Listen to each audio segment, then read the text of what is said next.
narito po ang aking isang tanong. Yung naging role nyo po sa impeachment ni dating Pangulong Joseph Estrada, tila nakatulong po sa pagluklok kay Pangulong Gloria sa pwesto.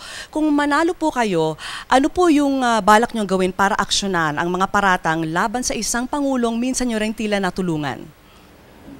Alam mo, Vicky, kaya dito ako niniwala, napakahalagang posisyon ng Vice Pangulo.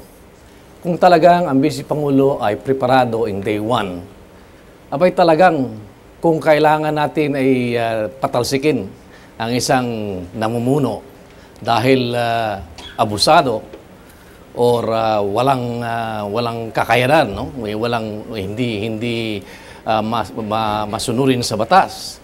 Abay yung pangulo na yan ay matatanggal na, matagal nang matatanggal, no?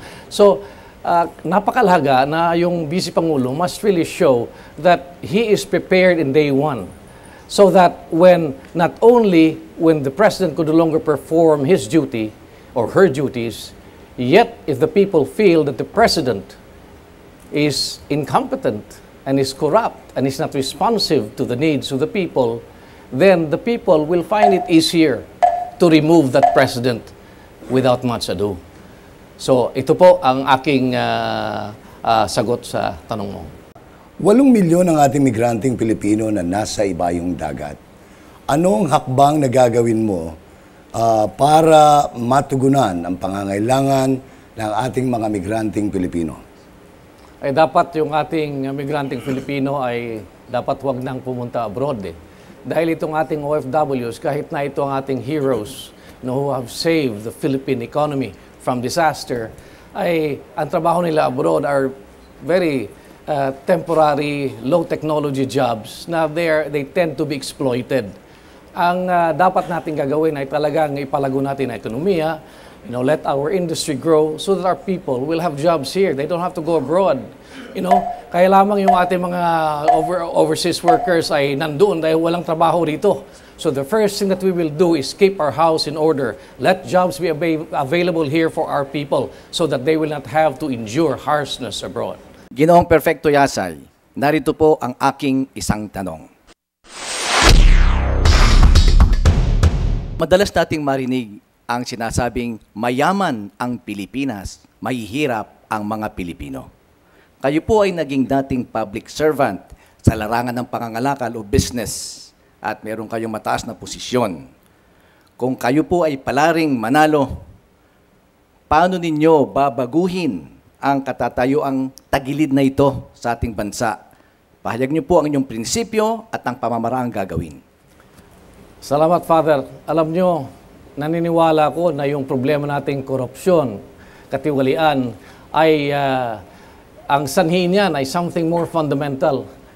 The problem of this country is the socio-economic disparities, where even our electoral process is controlled by a very few and powerful elite that only wants to promote their interest. We have, as a matter of fact, two economists here. We have a modern economy that is controlled by the elite, and we have a traditional subsistence economy which is controlled by our poor people. While modern economy may grow up, the net effect, however, is that our people still are poor because they do not benefit from that growth. So I would like to make sure that there will be a democratization in the ownership of resources in this country, and also a democratization of the wealth creation of this country. We should give our people the opportunity to make sure that their talents and their abilities can be unleashed here in this country, not abroad. Alam mo, ang Pilipino abroad work very well because the system there work. The system there is such that everyone is treated fairly under the law. Dito sa atin, the Filipino with the same talent is lethargic, is lazy, cannot get out of his poverty. Because precisely the system here does not work. We have to change that system. The system which breeds corruption, the system which perpetuates poverty. Ang aking isang tanong ay para kay Chairman Perfecto Yasay.